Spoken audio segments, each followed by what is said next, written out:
The NASCAR Gambling Podcast on the Sports Gambling Podcast Network is brought to you by Shady Rays. Go to shadyrays.com and use code SGPN for 50% off of 2 or more pairs of polarized sunglasses. We're also brought to you by the Golf Gambling Podcast tailor-made Stealth 2 driver giveaway. Head over to sportsgamblingpodcast.com/driver to enter today before the big drawing on April the 8th. We're also brought to you by Baseball Money is Fake, our fantasy baseball podcast. Join Blake and Ryan 3 times a week and get all of the player breakdowns and statistical data you need to dominate. Driver, start your engine!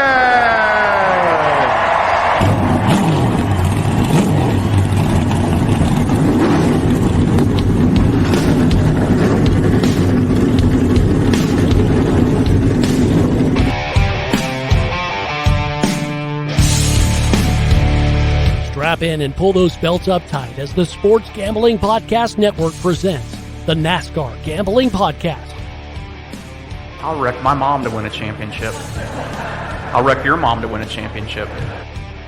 With all the news and the best bets for your NASCAR weekend. It refrains me from not beating the out of you right now because you ask me stupid questions. But since I'm on probation, I suppose that's improper to say as well. If you could talk about racing things, we could talk about racing things. Now, here are your hosts, Rod Villagomez and Cody Zeeb.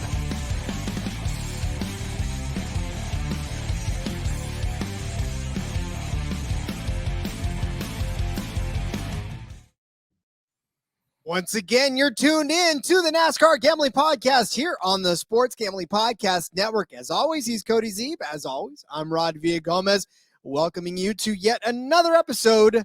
And we are once again, well, before the cup cars get all nasty, filthy in the dirt, truck drivers get to play around in the sandbox beforehand.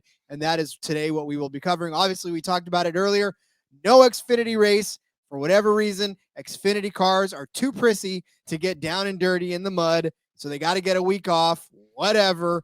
That's more for the trucks, more for the cup, more for us to have some fun with here in this. But, yeah, Cody, I mean, the trucks have done this as long as the cup drivers have done it, and I dare say I think they have a little more fun in the dirt. Yeah, they I think a good time, a little more accustomed to it, too. I mean, the trucks have been racing on dirt for a while. That was kind of the original NASCAR series that went back to dirt at Eldora a few years back.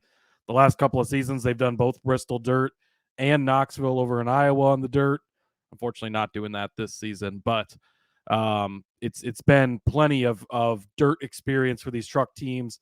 They're kind of used to it at this point. It's been a thing that's been around. So yeah, Xfinity just has never gotten into it, I guess. And at this point, I think they don't want to add that extra cost to the teams where they've got the Cup Series doing it. So the Truck Series gets to shine and be the second tier series for the week. Give the Xfinity guys a break to recoup and get ready for next week at Martinsville. I don't think the truck drivers mind at all. Again, they get all the attention of the cup drivers on the weekend. And in fact, Cody, we will actually see some cup drivers step into trucks. There's actually kind of a loaded field in this truck race. I almost feel bad for the truck drivers in that, you know, they get to come down. I don't remember last season that being this packed. I know there was a few, but there was quite a few last season as well. I think Chase Briscoe, Chase Elliott, I think Joey Logano was in that race as well. So there was a decent amount. I mean, it gives these guys, again, the trucks aren't exactly comparable to the cars, but it gives them time on the track. They get to learn some things, get a handle of a big, heavy stock car or truck, in this case, on that exact track. It gives them that seat time, and I think that it does help translate it and give them that practice a little bit, you could say. So, yeah, loaded field. There's 41 entries for 36 spots. Some of the notable entries, the 7 truck from Spire is going to be Jonathan Davenport. He is going to be running double duty. He is the $2 million man, won $2 million last season running dirt late models. One of the greatest dirt late model drivers in the world right now, possibly ever even. And pretty cool. Kyle Armstrong, a guy that's in our Discord, hangs out there. He told us last week, I think it was, or I'm pretty sure it was last week. He said not yet officially announced, but Jonathan Davenport's going to be in the trucks. Just letting you guys know now. And then, of course, the announcement comes a few days later. So shout out to him. And he's got a podcast, too. It's called Forward Bite with Kyle Armstrong. That's actually a really good podcast. So if you're into dirt racing at all, definitely check that out. He does a good job over there. So wanted to give him a shout out. I know he's a loyal listener and always hanging out, chatting it up in the Discord. So appreciate him for breaking that news in our Discord channel to us last week. I'm telling you, there's more than one reason to be in that Discord channel. We've got some bright minds in there, not just sharp bettors, but NASCAR fans of all stripes. And so, you know, we even learn stuff all the time while we're in that Discord channel. So yeah, we love you for it. And then, some other notable entries. Chase Briscoe is going to be in the 22 truck.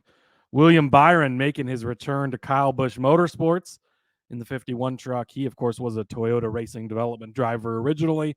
Came up with KBM and Kyle Busch before Chevrolet stole him from underneath of them. And then obviously maybe looking back and regretting that a little bit these days. But Jessica Friesen, Stewart's wife, our favorite Canadians, I guess. I don't know if she's from Canada as well, but love her as well. She's going to be making an attempt in the 62 truck to make the race. And Joey Logano in the 66 for Thor Sport is going to be attempting to make the race as well. So it's 41 spots for 36, 41 entries for 36 spots in this race. We talked about the format yesterday on the Cup Series show. It's the same format for this one, and it's going to mean even more because you have to make the race. So they're going to use that passing point system. It's going to be 10 trucks per heat. There will actually be 11 trucks in one of the heats because there's more than 40 entries, of course. 10 points to first place in the heat, 9 points, 8 points, 7 points, and so on. And then for every position you move up from your starting position, you get 1 additional passing points. No negative points are awarded. So they will put that all in a pile, basically. Whoever has the most points sits on the pole, and ties will be broken by owner points from the truck numbers. There is a caveat to this because there is the potential for weather during these heat races. And if they are unable to run these heat races, they will use 29 spots based on owner points. And then if they're able to get in one of the practice sessions, they will use the 2 next fastest trucks from practice to get locked in. And then, let's see. And then they'll go to 2022 or 2023 winning owners/drivers. Then it's past champions provisional. And then back to owner points to fill up the 36 spots. That's all from Bob Pockris, of course, because we know he's the GOAT of all of this information. But that is how they will determine the lineup if they're unable to do the heat races and get that in. Hopefully that's not the case. Hopefully they can get the heat races in, determine it that way, and use that other crazy formula that we've already talked about. But that is potential, could happen. So, yeah, loaded field. A lot of people want to make this race. In five trucks will have to go home, unfortunately. So it'll be interesting to keep an eye on it and see who makes it, see who doesn't. Yeah, and again, when we approach it something like that, and the books know, and they kind of stay away from the fringe drivers as well that probably won't make it. But I mean, listen, we don't know. Yeah, like last week or 2 weeks ago at COTA, right? When Alex Bowman doesn't make the race after being one of the favorites to win. So there's always crazy things that can happen, and that's a risk you're going to have to take, and then argue with the book on get your refund if you need it. Yeah, again, it's just keep an eye on it, keep an eye close, and again, get in the Discord, and we'll keep you posted on who is out, so you can make sure that you either drop your bet early enough, or again, fight with your book if it doesn't let you do it. But yeah, I mean, look, again, this is going to be a pretty big mix of Cup drivers and the regular truck drivers. And in this race, I mean, we saw last season in the dirt that it wasn't necessarily a Cup driver that walked away with the win. So it can be beaten. I mean, they can be beaten on this track. So we're not going to lean heavy on these guys just because they're Cup drivers on this track. This is still the great equalizer. Well, and we've seen that everywhere, right? I mean, there's been races a couple of weeks ago, back to that COTA race. Alex Bowman didn't make the field, of course, but Ross Chastain, Kyle Busch, both in that race. Zane Smith, Truck Series regular, he gets the win. We've seen it be a lot more competitive when these Cup drivers are in there. No, that's not going to sway us completely away from betting on some of them because they are more talented, right? And they are top of the line, and some of them are in pretty good trucks. And so, yeah, it's going to be a good combination of both because there is going to be truck regulars that can beat these guys out. We saw it last year. We've seen it before. We've seen it plenty of times. And so, yeah, it's going to be a good combination of the truck regulars. And again, we've talked about this many times, but this is the chance for those types of guys, the Zane Smiths, the Ben Rhodes, the Ty Majeskis, all of these guys to compete head-to-head with last season's Cup Series champion, Joey Logano, and learn from him and beat him and all of that stuff. So it is always a good time for having those guys out there as well. Yeah, and Logano's won on this track in the Cup car, so it's they get double and triple ways to learn. But all right, so this dirt race is the Weather Guard truck race on dirt. Quick and to the point, right? I mean, it's a truck race. It's a lot better than some of the sponsors we've had, right? Truck race on dirt. So it is 150 laps around this half-mile track that will be covered with dirt for 79.950 miles. It seems so short, 150 laps around this. But it's going to feel on the dirt. It feels much longer. But these guys will be zipping around it, trying their best to beat everybody else on the track, up to and including some of the best drivers in the circuit. Cody, before we start getting down to our bets, this was a busy news day. There was a lot happening. Man, I think we need to just reserve a special segment on Wednesdays for news because that's when all the news seems to come out. The call appeal was heard today. Of course, they had the same penalty as Hendrick did, and a lot of people's eyes, less of a penalty because it was only one of their cars. It was only one of the two louvers on the car. And so just like Hendrick, of course, they cut the penalty back and gave him everything back. Oh, wait a minute. They did not.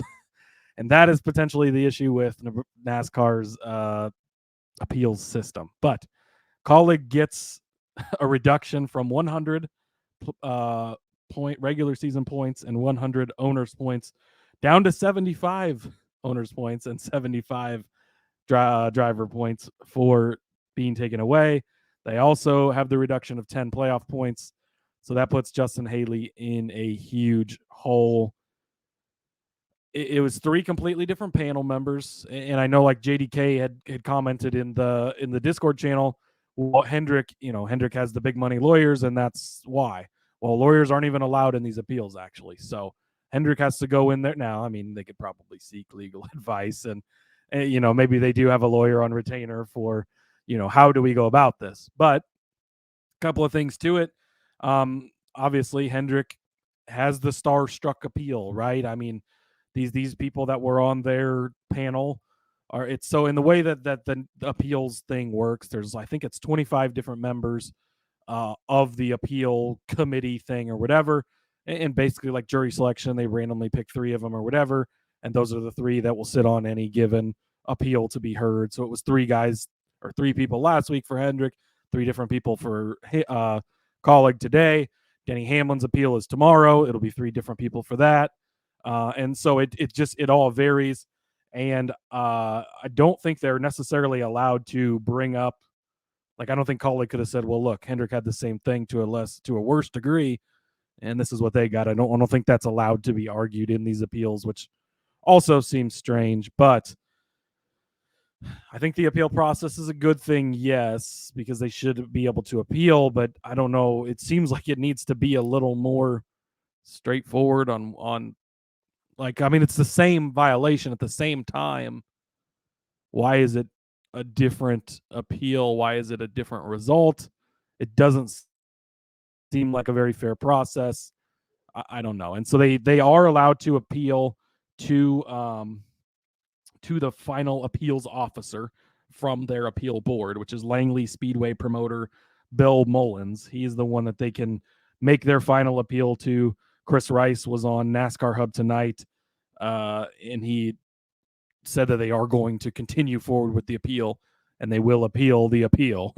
That's kind of the final step in the appeal process. And then from Bob Pockrass, he said that with the L2 penalty, they have the option of giving no points penalty or a points penalty from 75 to 120 points. So like it couldn't have been anywhere from 1 to 74 points. They couldn't have said we're only taking away 25 points. It had to be 0 or 75, 100, 120.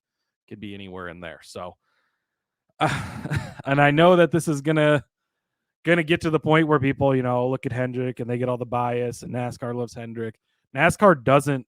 That is the one thing, is NASCAR doesn't have the influence on this panel. Like, these are not employed by NASCAR. They're not employed by the teams, and NASCAR doesn't get a say. NASCAR loses more of these appeals than they win, and NASCAR's not happy about that. They give out these penalties for a reason. They feel like they should be assessed the way they're assessed, and the appeals board generally turns around and changes things, and then NASCAR just changes the wordings on their rules and fixes those loopholes, I guess. But I don't see how it can be that you have two completely different penalties for almost the same exact thing, but Colleague, you could argue, was to a way lesser degree. Now Hendrick made their and again, nothing's been released as far as details from these appeals, what exactly took place, what evidence there was, and everything. Hendrick had said right away, basically, that they had proof of all this stuff, that NASCAR had told them they could alter these, and that they were having problems getting them from the supplier that were fitting correctly and all of this stuff. So potentially Hendrick had all of this proof. They walk in with a stack of papers of proof, get the thing reduced, and Colleague may not have had all that stuff. I don't know, Rod, but man, this just seems like shouldn't be this lopsided. So when you go and start handing out penalties to people, and really, again, I get the panel has to be separated from NASCAR. You cannot have that conflict of interest at all. It's like having a lawyer that is employed by the actual company that you're trying to sue representing you. It's right. Like that's not going to do any good. But I also agree with you in that there has to be, like, I don't know how you could not have looked at that last judgment, right? I mean, even courts use precedent to make their final rulings, right? I mean, I know this isn't a court per se, but I mean, look, if you've seen just 10 minutes ago that somebody got and look, Colleague has every right to say, WTF, mate, like this literally just happened over here. I know you're three separate people, but come on, man, this is the same type of thing. These people got completely off, basically. I mean, they did. I mean, $400,000. Yeah, it sucks, but for Rick Hendrick, yeah, he'll go sell cars and they'll be fine.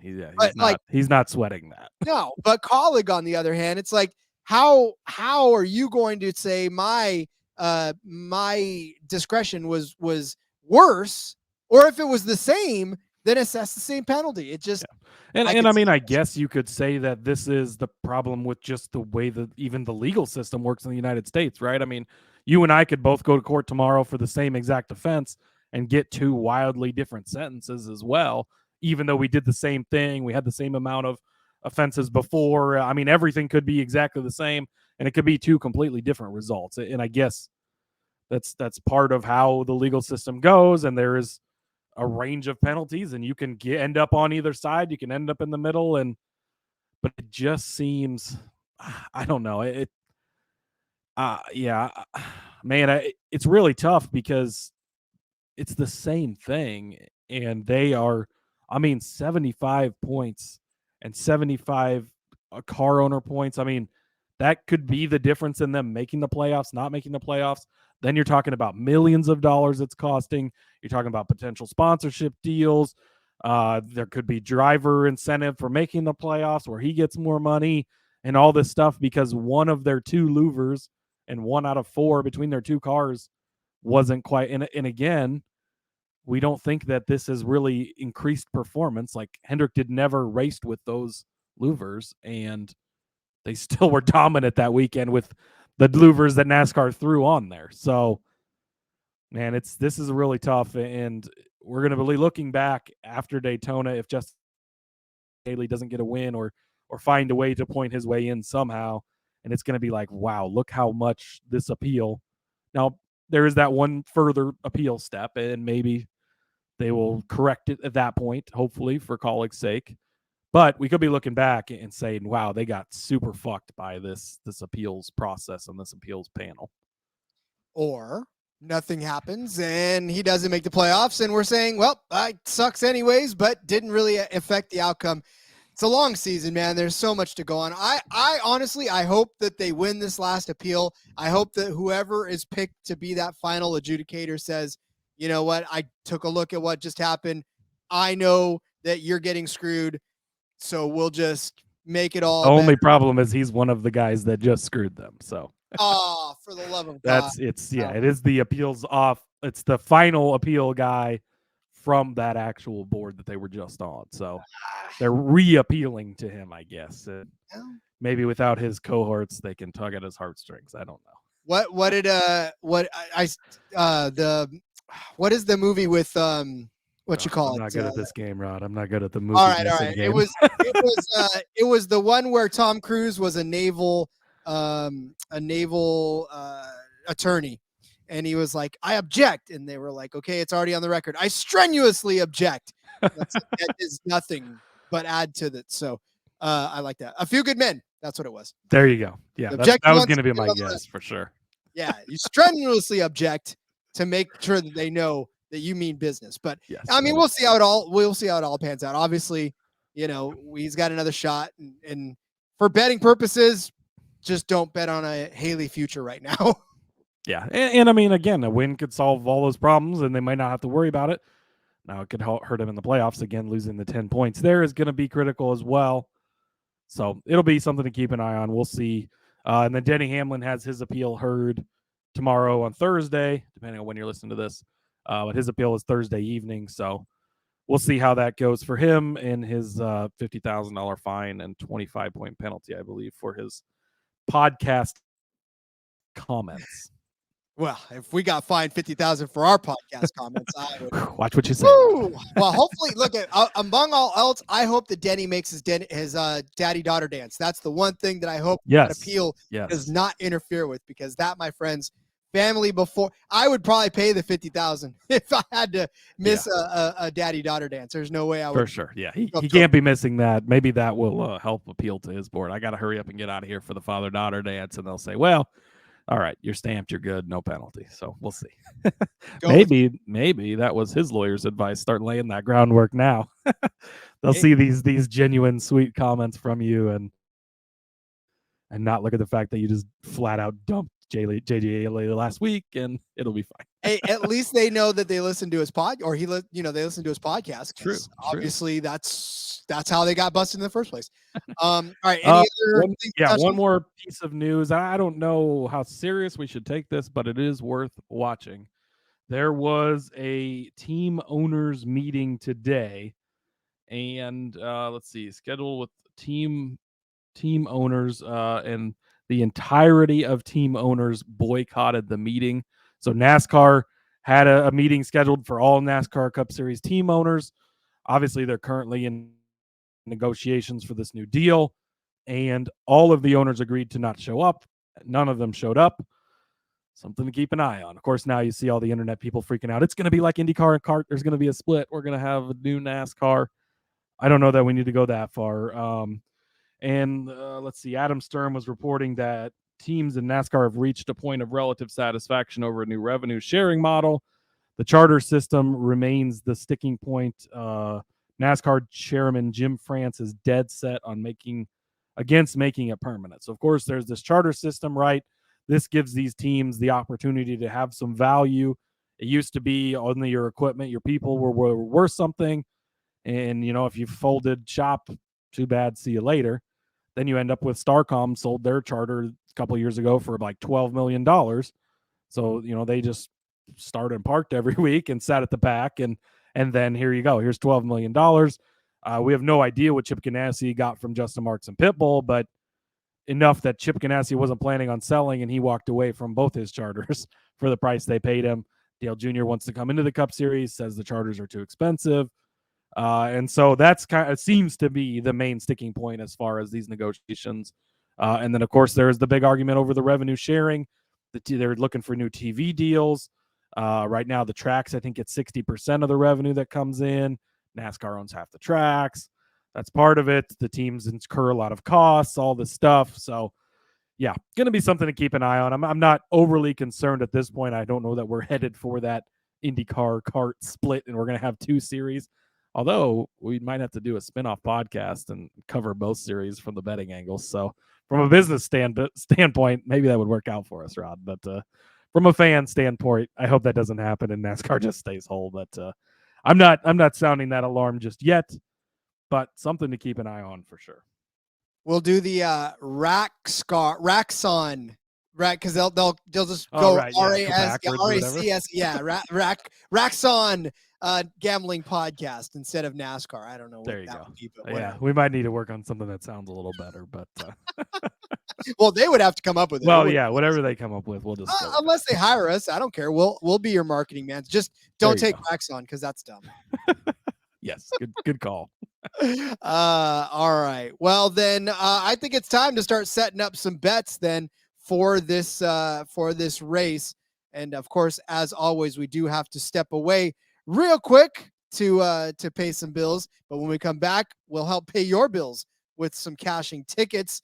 On the other side of this, let's tell you about Underdog Fantasy because we're brought to you by Underdog Fantasy. Underdog Fantasy is a great place to get down on fantasy and player props all year long.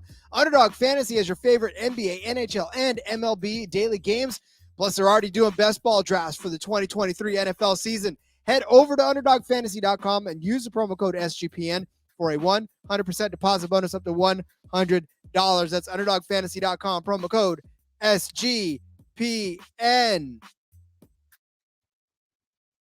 We're looking to rebound, and hopefully this race, this truck race, does not necessarily have all of the look, I want the excitement, but I don't want all of the nonsense. Like, I want thrilling racing, but I don't want 12 cautions for 56 laps. I don't want 9 cautions for 43 laps in a 150 lap race. I want good old fashioned, just let's race and win on the damn track without taking everybody out. Is that too much to ask for? Yeah, that's asking for a lot, Rod. All right, so you might have to endure some caution, some chaos. Again, like we said yesterday on the Cup Series picks show, you have to have a plan for some chaos. I think that I almost maybe would expect this race to go a little more less chaotic than the Cup race, as kind of weird as that sounds, just because it is very top heavy. I would say your top 6 to 8 trucks are kind of head and shoulders above the rest, as long as they can avoid the other trucks on the track that could cause them problems. Of course, we'll have to see how that goes, but I do think that it's going to be slightly more predictable up top. I think that the Cup Series is just so open to so many possibilities. So many different people could be good. I think you'll still see some very, some different guys that could be good in this one, but I think it's going to be more top heavy in the Truck Series. So I think this one will be easier to predict than the Cup Series. Of course, I say that, and likely all hell breaks loose, and somebody we'd never even heard of wins this race. Well, I mean, maybe there are some names on this entry list that I don't recognize, Rod. There are, and there's ones that I'm like, okay, we're about to see if this person, and they may not even make the race. So all hell breaks loose, and Jessica Friesen wins the race. I would be fully for that. I would love to see that. I more so just hope she makes the race because that was her issue last season, but you never know. I'm going to look this up real quick because I didn't actually look up what I bet she's 5,000 to 1 or something. You think crazy. So? I bet it's very long. Let's see how insane this is. I'm pulling it up right now. We're going to Caesars, who does a fantastic job of giving Caesars us. Does great. You gotta scroll all the way to the bottom. She's 25 and 4 zeros, whatever that is. Oh my lord! That is a lot of zeros. 200 and that's 2,500 to 1. Yeah. So you got $1 on that, and you win. She wins. Yeah. Wow. So I would likely just advise you save that money. She is a great race car driver, so she runs modifieds, I think, mostly for the Friesen and Halmar. They've got their own modified program, and both of them race that, and she is extremely good in those cars. She's made a few Truck Series starts on these dirt tracks. It's been a struggle for her, unfortunately. It's obviously a different type of car and everything, but it's great to see them out there together. I mean, how often you see a husband and a wife racing against each other on a NASCAR level series like this. So it is a fun thing to see. I really do hope from a fan aspect that she makes this race and can have a good, solid performance. I concur. All right, well then, let's go ahead and start setting up some bets. We found some decent ones for you this time around. A lot of the same names, but I think we found some good ones for you. It's a little bit of a struggle bus. It's still the Truck Series odds just are not as great. Like, and Caesars, again, shout out to them. They have killed it with all NASCAR period this year and like their offerings. They do have quite a few offerings. It's not as expansive as the Cup Series or Xfinity Series offerings are on a week-to-week basis. Still no top 10 finishes, which is what I would really like. I'd like to give a shout out to Jonathan Davenport because I think he can get a top 10 finish. I didn't put him on the card because he's only plus 400 for a top 5, and I didn't feel like if I could get plus 200 or plus 150 on a top 10 for him. So if you can find that, do it. I would love it. I'm so excited to see him race in both these races. I've been watching him race dirt late models for a long time, but just it's hefty for a top 5 with this loaded of a field. But I'm going to kick it off with one of the Cup Series regulars, the hottest guy in the series potentially right now, William Byron. Top 5 finish for him over on Caesars, minus 105, or top 5 finish rather. I think I said top 10, but top 5 finish for him, minus 105. Again, this is just William Byron has been on this year. He's not done a bunch of Truck Series races lately. Like I mentioned at the top of the show, he is reuniting with KBM, where he got his, beginning, coming back to his start basically from KBM. He did one truck race last season at Martinsville, led 94 at 200 laps, won the race. He finished 6th place in this at Bristol Dirt in the Cup Series in 2021. And again, he is on fire right now in the Cup Series. We have seen him perform well. We've seen him do well when he comes down to the Xfinity Series, even on tracks where he's not been great before in the Cup Series. On Coda a couple weeks ago, I mean, he's so on road courses. Looked very good. Was probably the best truck in the field besides Tyler Reddick, or car in the field rather. Man, these truck and car things, it gets me so thrown off. Usually I do it the other way around, but that's okay. And then we see him step down to the Xfinity Series. He's been doing great there. The few times he does come down to the Truck Series, he's been good. We saw it last week at Richmond. Hendrick's not even been good there lately, and he still dominated half of that race. Of course, got spun late and lost his chance to battle for the win. But William Byron is hot right now. I'm on him for Sunday's race in the Cup Series, on him again in the Truck Series on Saturday night. And a top 5 at minus 105. That's basically even money you're getting to lay this. So I really like that for William Byron. Well, Byron is in that 51 truck. Again, it is KBM. It was Toyota last season, but Martin Truex Jr. actually won this race in 2021 in that 51 truck. Correct. So that 51 truck and is again, we saw the KBM speed last week. Like, they have not dropped a beat switching from Toyota to Chevy. We were extremely concerned about that going into the season. Not the case. Sanchez absolutely dominated that race in the KBM truck last week. So they've got the speed, and William Byron has. And he's been messing around in some dirt cars here lately too, running some late model stuff as well on the cement, but seen him pop in a few dirt cars as well. So love some Willie B this week. Well, let's stay on that KBM mantra and go over to Nick Sanchez, and let's talk about him. I've got him as a top 5 truck this weekend, plus 350 on Caesars. Here's the thing about this, right? So I understand that Nick Sanchez and Dirt have not been together for very long, and in fact, they haven't been together at all. And so I get the handicap of this, that a plus 350 for a top 5 is like a pretty tall feat. But we saw last week that Nick Sanchez, when put in the right position, can lead laps, 168 of them around the Texas Motor Speedway after starting first. Granted, we did see what happened. He ended up 16th in that race. It was not his fault at all for that. And if he would have stayed up front, he would have won. He had the fastest truck out there. It was just not even at all a question. And so, again, we talked about KBM being good on this track. They won in 2021.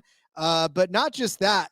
They actually had the number 3 truck in this race last year with John Hunter Nemechek coming across in third. Again, all we're talking about is for Nick Sanchez to get a top 5 at plus 350. It just seems like it's not priced correctly for this, given that the KBM has had trucks in the top 5 in both seasons that they've run this truck race.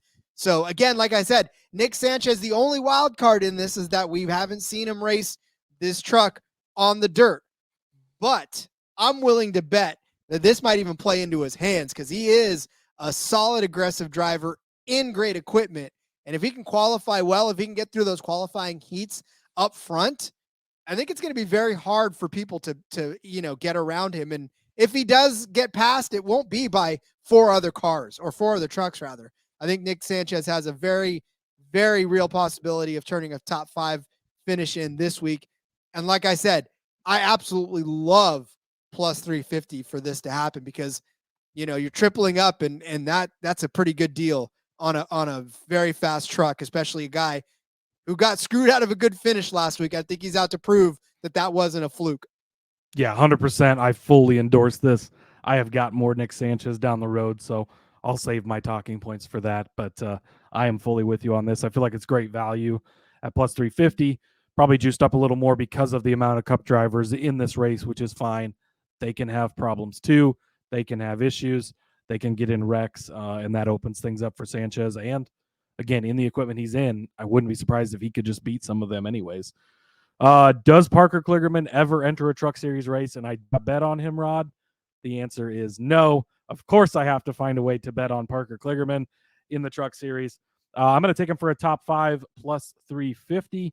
Again, and you're probably have a stronger case with Sanchez at plus 350, but I like both of these guys at this price. You go back to last season, he finished 4th in this exact same race. Last time I checked, that's inside the top 5. That would cash that plus 350. Again, loaded field then as well. In the 2021 race, he finished in 8th place, just 3 spots out of the top 5. He did not attempt the Knoxville race last season, but you go back to last fall on the pavement at Bristol, a 3rd place as well. So knows his way around this track, and has done it here in the Dirt Series just last season. He finished in the top 5. And yeah, again, Parker Kligerman, this truck team, they specifically pick out their certain races, right? They only run a part-time schedule. They want to be competitive in the races that they enter, and they are almost always competitive. It's been a bit of a rough start for them so far. They've entered 2 truck races. He's had issues in both of them. So there is that part of it. But at plus 350, all you need him to do is get into the top 5. And again, Kligerman is a very, very good race car driver. We've seen that. We've seen him outduel some of the best, going head-to-head with Zane Smith last season and stealing that win from him. And yeah, I just can't help myself but bet on Kligerman, and especially when you're still getting good odds. I mean, this isn't even like a plus 200. It is a plus 350 for him. A guy that's a proven veteran, can get it done. He's proven he can get it done on this exact track with the dirt on it, without the dirt on it, all of the above. So love me some Kligerman. Top 5 at plus 350, that as well as over on Caesars. I want the top 10s. I really do, because I almost feel more comfortable with Kligerman as a top 10 than I do as Kligerman with a top 5. But I'll back you on this because he's got to put it together at some point. The dude has had good runs, and it's just he's too good of a driver to finish, outside of where he's, or right around where he's been finishing lately. So maybe this is it. Maybe this is the type of track he needs to kind of get back on the ball. So I'll take that as well with you. All right, my next bet is Christian Eckes over Corey Heim at minus 140. This is over here on Caesars as well.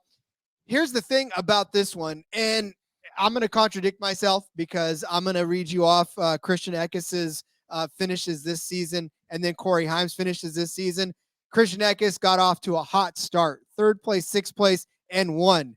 But the last 2 weeks have been rough for him. He had a suspension problem that knocked him out of Atlanta, and then a 15th place finish last week at Fort Worth, but not for lack of trying. He actually did lead a couple of laps in that as well. Well, and that was where he was on that last incident in 3rd place, and then got caught up in that Nick Sanchez, Zane Smith wreck.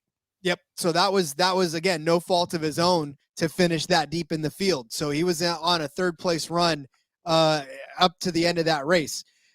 And then you look at what Corey Heim has done this season, and Corey Heim has been in the top 10 4 out of the 5 races with a 34th place finish in Atlanta. Heim with an 8th place finish at Daytona, 4th place at Vegas, 6th place at Austin, 7th place at Fort Worth.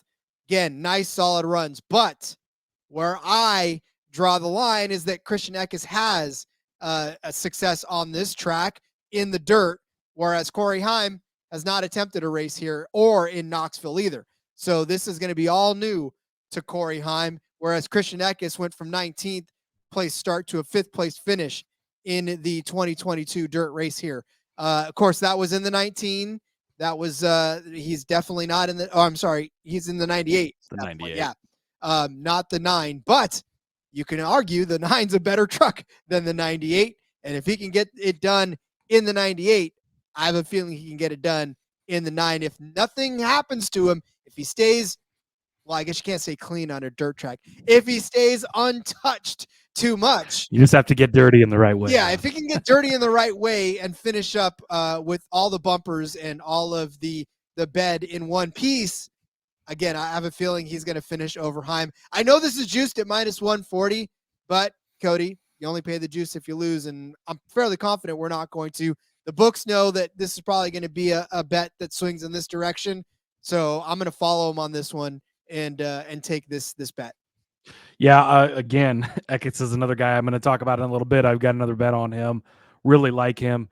And to speak to that 19 truck that we've seen already have success this season, Derek Kraus was specifically much better on the dirt races for whatever reason than he was even in other tracks where he had a lot more issues and stuff. So they obviously know how to set it up for the dirt tracks and bring good trucks. So I like that with Eckes behind the wheel even more. Another thing we didn't mention at the top, I think I forgot about this yesterday as well, but it will be the same pit thing that we had last week for the trucks at Texas, where it is the non-live pit stops. They'll be cleaning the mud off and all that fun stuff. So just a quick note for you there. Next up for me, I'm going to go to my first head-to-head matchup. I'm going to take Zane Smith over Ty Majeski. This is at minus 115. You can get it on Caesars and DraftKings. Either one offers the same thing. Both of them at minus 115. And for me, this is just, it's not that Ty Majeski has been horrible on this track or anything, or on dirt at all, anything like that. This is just a case of who do you trust more? Who's clearly the better driver, arguably the better equipment. I mean, everything about Zane Smith is just more elite than all of these other Truck Series drivers. And that is the case. And so you go back and look at his Truck Series stuff on dirt. 10th place in this race last season, and Ty Majeski was 21st, so obviously beat him very handily there. At Knoxville, Zane Smith ends up 3rd, and Ty Majeski was 4th in that race, so he had a good run. Still lost the head-to-head, though. You go back to, and that's it for Ty Majeski as far as his experience in the Truck Series on dirt. Those are the only 2 races he's been in. You go back to 2021, Zane Smith was 7th here and 14th at Knoxville. So again, a 14th, yes, that's not a great finish, but 3 out of the 4 races in the top 10, he's at least hanging around. I trust him much more, and we know how talented he is, right? We've seen him already getting Cup ride opportunities this season because there's sponsors that believe in him. There's already big talks about where he could potentially be jumping all the way to the Cup Series next season, and I think he's going to continue to ride that momentum as the defending series champ. He struggled a little bit last week at Texas, but at the end, he found himself there. Had Sanchez not hooked him when he went to spin, Zane Smith was going to win that race. He is going to show up and perform well. Not saying that Majeski won't, but I do trust and believe in Smith a lot more than Majeski. So for me, at only minus 115, this one isn't even juiced up at like a minus 140 like yours is. So for me, this is a no-brainer for Zane Smith at minus 115. I'll double down on that one in a little bit as well, because I've definitely got some Zane Smith love coming. But I want to get to my next one, and that's Taylor Gray over. Took it. I almost did, Rod. That's good. I did. I'm trying to hold back on being a homer on some of these guys too much, but you know I love me some Taylor Gray. Well, that's okay. I'll hammer the Taylor Gray love for you as well, because I was looking at this one. This one's at minus 125. And this one's juiced Taylor's way too, which is crazy. Taylor over Matty D. We talked about the young Taylor Gray. Just Cody's gushed over him several times over. Just this young man. Only 2 races this season in the Truck Series, but he had an 11th place finish in Austin, and then a 24th place finish. But again, that 24th place finish, he got into it with his brother a little bit, and they both kind of wrecked each other out. They both had solid top 10 runs actually going in that race. Taylor's proven he's pretty quick. Taylor is proven that he can learn quickly on the job and is a very fast race car driver, or even a race truck driver at this. And that's 17 for Gilliland Racing. And here's the thing about it too. The Gilliland name is actually been something here. Todd Gilliland finished 4th in the 2021 Pinty's truck race on dirt. So it's not the same equipment, right? I mean, he's not driving the same Gilliland truck. Is he? He is, right? He was. Well, it's the same. Yeah, I mean, they've rebranded to the Tricon, and they're Toyota now instead of Ford. Yeah, that was a very long, drawn-out Toyota, but I was thinking about it. But yeah, they did switch from Toyota to Ford, but their trucks have looked solid so far this season. And I mean, I think that it's in general, I think that these trucks stay more, even though they're manufacturer specific, I think it's easier to change the emblem on the front and still use the same trucks to a degree. Yeah. Oh, absolutely. I'm pretty sure it is. But anyways, Taylor Gray, just a talented young race truck driver, and just he's proven that he can hang with the big boys. And one of those big boys out there is Matt DiBenedetto. Let me read off Matt DiBenedetto's finishes this season: 20th, 12th, 6th, 29th, and 32nd. A rough couple of weeks for Matt DiBenedetto. He did have a 14th place finish in Knoxville, so okay, but the last time he was on this track in a truck was 2022. The only time he's been on this track in the dirt. He went from a 9th place start to a 35th place finish, 145 laps of 150 completed. Not a good day at all for Matt DiBenedetto on this track. Look, he's just not having himself a good season. You know, a 6th place finish in Atlanta, you can say hooray, but again, super speedway finish, type of a finish. That's kind of where everybody's at on this, right? Everybody can kind of jump up to a 6th place finish. But for 29th and 32nd in the last couple of races, it's just hasn't been good for DiBenedetto. He's not a good, solid dirt racer. I would read off his Cup Series stats, but you don't want to hear those either. Just know that I fully trust that Taylor Gray will get it done over Matt DiBenedetto this week. Yeah, I love this. Again, 2 of my favorite things: betting on Taylor Gray, betting against Matt DiBenedetto. Put them together. It took a lot of self-restraint for me to not add this one in there as well. So I'm glad you took it, because I like it. Next up for me, I'm going to hit the top 5 market again. Zane Smith, again, top 5. He's actually plus 115 over on Caesars. I've already made the case for Zane Smith, right? I don't think I need to go too much more into it. Love this kid. Think he's uber talented. He's, I would say, the best Truck Series driver. When it comes to dirt, maybe the second best Truck Series driver, because you're going to hit on a guy that's been just phenomenal as far as Truck Series regulars go in a little bit. But he is good. He's solid. And you're getting plus money over on Caesars for this one for him to get into the top 5. I think that's very doable, even if some of these Cup guys don't have problems. Then you throw in if they do have problems, and he could find his way there. Zane Smith for me at plus money to get a top 5 finish seems like a crazy proposition. I know it's dirt. I know it's a little different, but like I said, he's gotten some pretty solid finishes on the dirt before. So I'm going to take this one and trust the best series, or the best driver in the series. Yeah, I wholeheartedly agree with you on it, because I've got Zane Smith to actually win in one of the groups over here on Caesars. It is Group F. That group consists of Ty Majeski, Carson Hocevar, and unfortunately our favorite Canadian driver that's actually Canadian, Stuart Friesen. You already made the case of Zane Smith over Ty Majeski, so I'll definitely leave it there. And I know Carson Hocevar, a lot of people are going to be on him this week because he won last week, because he won the chaos of last week. But look, in 2 races here, he had a runner-up finish in the 2022 race. That's fantastic. But he also had a 21st place finish in the first time he was out there. And lest we just not forget, I mean, Carson Hocevar has sort of been an afterthought for the most part this season until he poked his head up for a win. He had a 12th place finish in Daytona. You know, we thought, okay, great. Hocevar's off to a decent start. Then a 7th place in Las Vegas. And we're like, all right, now we're going to cheer for him again, right? Then in Atlanta, he crashed out, had a 31st place finish. And then in Austin, 34th place finish after that heartbreaking, just early, was it 8th lap? He didn't even get to complete 9 laps of this race before he got kicked out of it. Then he came back to win, obviously, in Texas. But again, I still think that Zane Smith is the much better driver right now, and he's done far better on this track over the last couple of seasons. He had a 10th place finish, did Zane Smith 2 years ago, rather, and then or last year, rather, and then Zane Smith had a 7th place finish the year before that.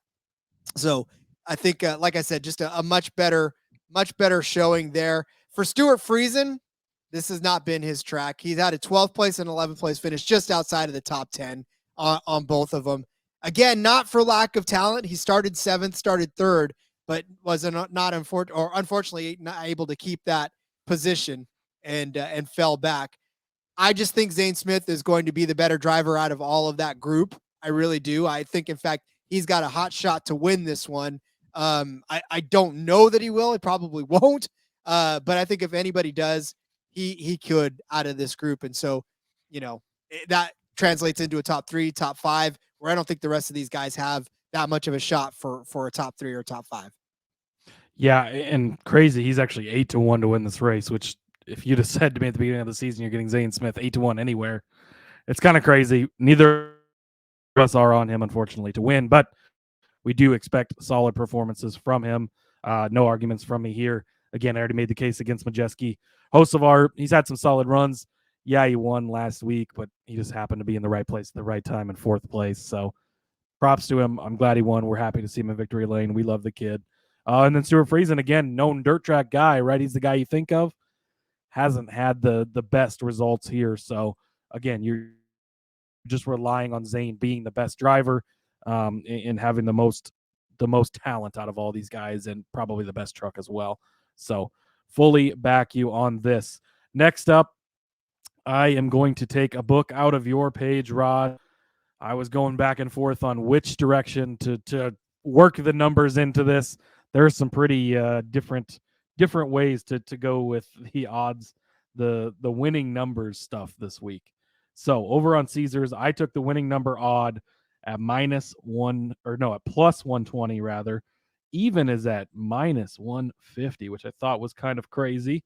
So I was looking through the starting lineup here and who is in odd numbers that could win this bet for us. You got Dean Thompson. That's a Tricon truck. So, okay, he's in the 5. Jonathan Davenport. That's kind of a long shot, right? But Road Course Ringer, he's in the 7. Corey Heim, again, that's a Tricon truck. We made a case against him earlier, yes, but it's an odd number. Haley Deegan, you'd love to see it if it happened. Both the Gray brothers, Tanner and Taylor. Obviously, you know I love Taylor. Christian Eckes, love that. You get him in the odd number cars. As you keep scrolling down here, Matt DiBenedetto, whatever. Let's see. Grant Enfinger, don't sleep on the 2023 Oh, truck. yeah, I skipped right over him. Yes, Grant Enfinger. That's another one who could easily win this race. Jake Garcia's in there. That's kind of a long shot. Tyler Carpenter, he's another dirt track ringer that's going to be in this in a Nice truck. That one could always hit. William Byron is in the 51 truck. That's another guy who could get it done for you. Parker Kligerman, Rod, is in the 75 truck. And so, yeah, I think that there's a lot of people that can get this done for you. Now, you can go through the even numbers, and there's a lot of good drivers on the even side as well. That's why they're juiced up. Guys like Zane Smith, guys like, Ben Rhodes is actually in an odd number as well, too. That's probably the most important one that I missed at the very end there. So that, I think, is what really swayed my case, to be honest with you. Yeah, and, Chase Briscoe, Joey Logano, those guys are in even numbered cars. Zane Smith, like I mentioned, is in an even numbered truck as well. So just like, since you're getting plus money on one side of this at plus 120. There is enough drivers in there that could very easily win this race that it makes me happy enough to take this. So winning number odd at plus 120 over on Caesars. Well, I'm going to go further with that one because I did find one more bet. I was telling Cody, I was like, I got 4 solid ones in the winter. I was like, I feel like I should just go with it. But then he was like, nah, I got them all. I was like, fine, I'll give one more then. So I'm going back to my number as well, but I'm going to give you the winning truck number over 47.5.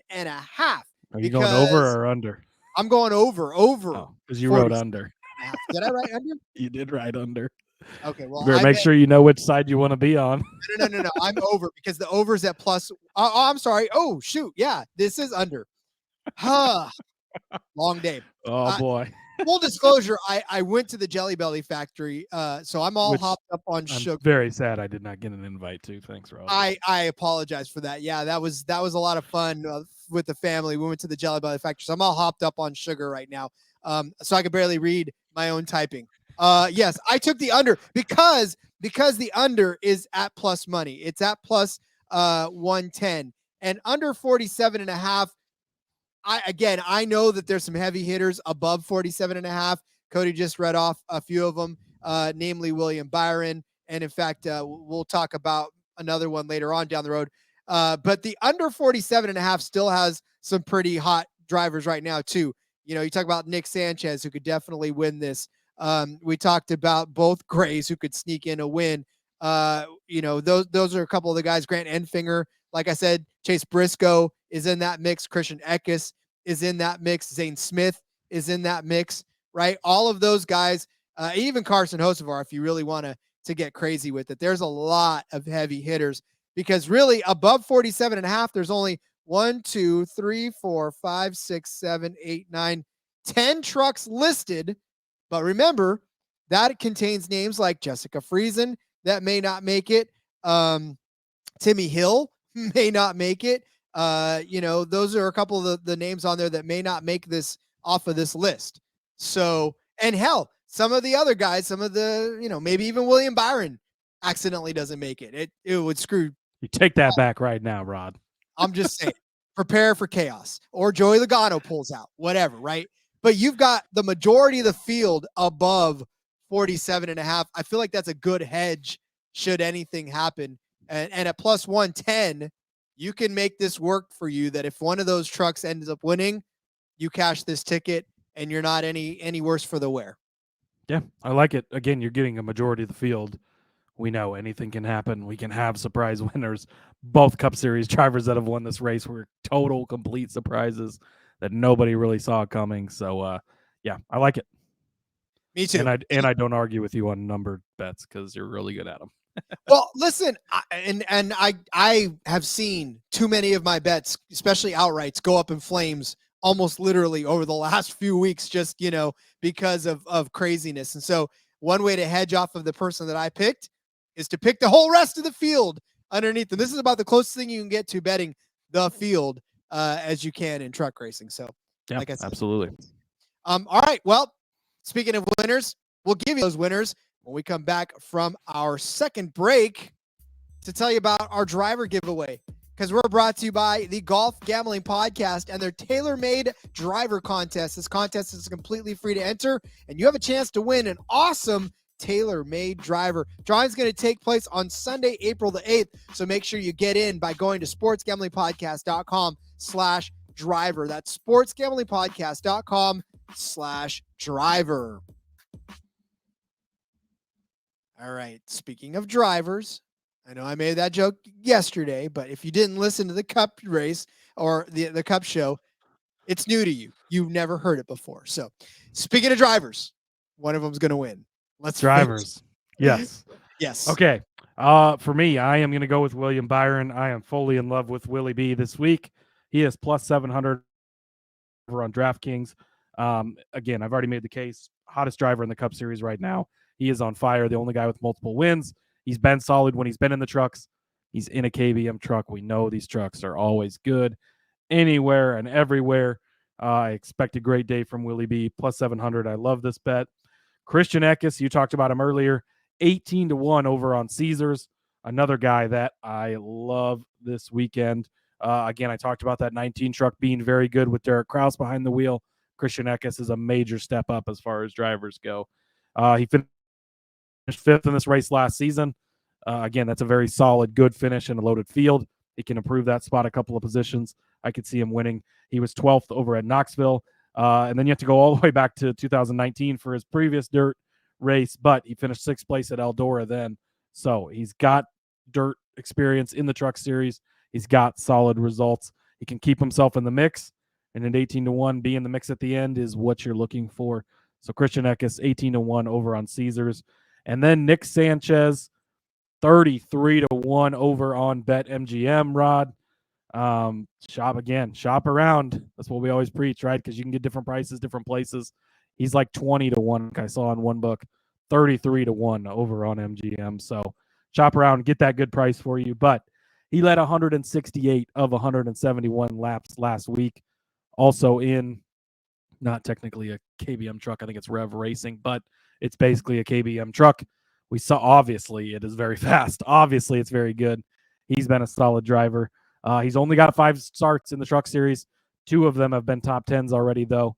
And like I said, he led 168 of 171 laps in only his 5th start in the truck series. Get in early on a young guy like this that has proven to have some speed, proven to have some momentum, going to be hungry because he could taste that victory for 168 laps before he lost it at the very end. He's going to be hungry, ready to go. I think he can put himself in position. Is he a long shot? Absolutely. But he'll be fast. He can put himself in position and potentially steal something at the end at 33-1. Too good for me to pass up. And it's a number under 47.5. So I will take that as well. But yeah, listen, I don't know that we've seen the last of him, honestly. He just kind of I think we just seen the beginning. Yeah, we took it for granted early on. I know in the beginning of the season, especially when we were talking about win totals, and we were kind of scoffing at KBM's kind of driver list. Look at these guys. We don't even know who they are. Well, that's changed. We know who they are now, and they're going to take the sport by the reins here pretty soon when everybody's not looking. So I do like that one. In fact, I was almost on that one as well. Just from a standpoint of, I really think he's going to be a factor, but I didn't want to, I don't know. I couldn't really pull the trigger because of all the Cup guys, because I do believe that, like you said, William Byron has a very strong chance of winning this, but he's not even the favorite to win this race. No, that honor belongs to Joey Logano won, especially on Caesars, but Ben Rhodes is right behind him at plus 500. That, my friends, is where I am going, because Ben Rhodes won this race last season, even in that loaded field of folks. He ended up winning after a 2nd place start. The year before that, he started 9th and finished 2nd. So he finished 2nd to Martin Truex Jr. in that race. Ben Rhodes, a absolutely strong driver on this track to be able to outmuscle all of the Cup entries that are there year after year. Of course, there's only been 2 years, but even still, he's been able to do it and been able to hang strong. And like I said, 2nd place finish in his first time out on it, won it the next time. So at plus 500, this still seems like a pretty decent enough deal, because again, if really he was that much of a favorite, Joey Logano is at plus 450 on Caesars right now as the favorite, and really it's amazing to me that he's the favorite to win this. I know who he is. I know what he's done, but it just kind of doesn't make any sense to me to have that happen. But listen to what Ben Rhodes has done this season. Couple of top 10 finishes in the last 2 races, a 5th place finish in Atlanta, 3rd place in Las Vegas, and 11th place at Daytona. He has yet to win this season, but I think that's all about to change. I really do believe that this is a good track for Ben Rhodes to sort of break through. He hasn't been bad. He hasn't been bad at all. But he's just been kind of hanging around. And I think this may be the week that he breaks through, especially because he's done it before. He did it last season, and it was his only win of the year, by the way. That's all you need to get to the playoffs, is that one win as a truck driver. So Maybe he rides that momentum. Maybe he learns from it. I know he's the 99 truck.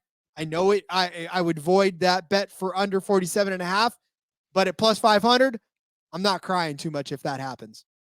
Yeah, exactly. And I mean, he's got an average finish of 1.5 at this track. So that's pretty solid, Rod, to bet on him.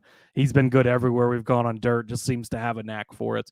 As former series champion, and he's really started the season off fairly decently, showing some speed and some good results. So yeah, I can't blame you for this.